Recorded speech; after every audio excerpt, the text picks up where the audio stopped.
Former Texas Congressman Ron Paul joins me now. Dr. Paul, thanks so much for coming back to the show.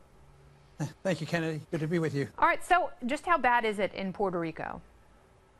I think it's very, very bad. It's a combination of government destroying an island with too much welfare and too much capital cronyism, corporate cronyism, along with a bad storm. It couldn't be worse. It's hard to compensate for a bad storm when you've already undermined the whole structure of the island, with overspending and debt. It's just such a mess. It is a mess, and the president has been criticized for this. Is it fair to criticize him? He says that it's a big ocean. It's difficult to get stuff there. You can't just drive trucks to Puerto Rico. But last I checked, we also have a lot of planes. Yeah, we have the equipment. They're not that far away. And if they wanted to fight a war in the Middle East or go to South Korea, they get there real fast, and they get any place around the world, 6,000, 8,000, 10,000 miles. We're not talking about a great distance to say that it's difficult to get to this little island not too far from us. Isn't much of an explanation of what's happening. We did find out about the Jones Act, and yes. they were handicapped by regulations.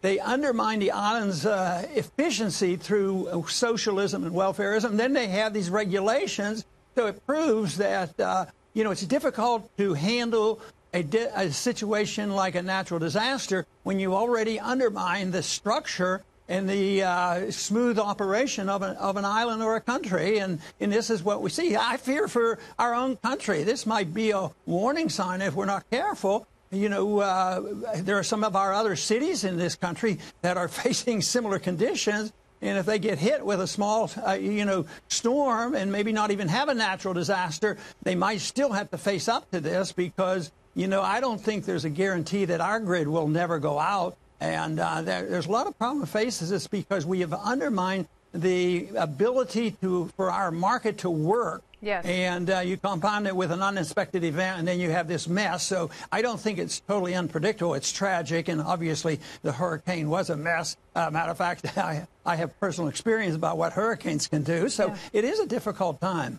It is difficult, and it's heartbreaking to see. This is a U.S. territory, and you would hope that, with our technology and with the outpouring of empathy and sympathy that we've seen in the wake of the two storms that have affected us here in the continental United States, that there would be a greater sense of urgency. But you're absolutely right. And it's interesting because the Jones Act has the kind of protectionist language that the president has been touting for the last 2 years. And we're seeing that in order to really get help and in order to really unshackle that aid, you can't put those kind of limits on something.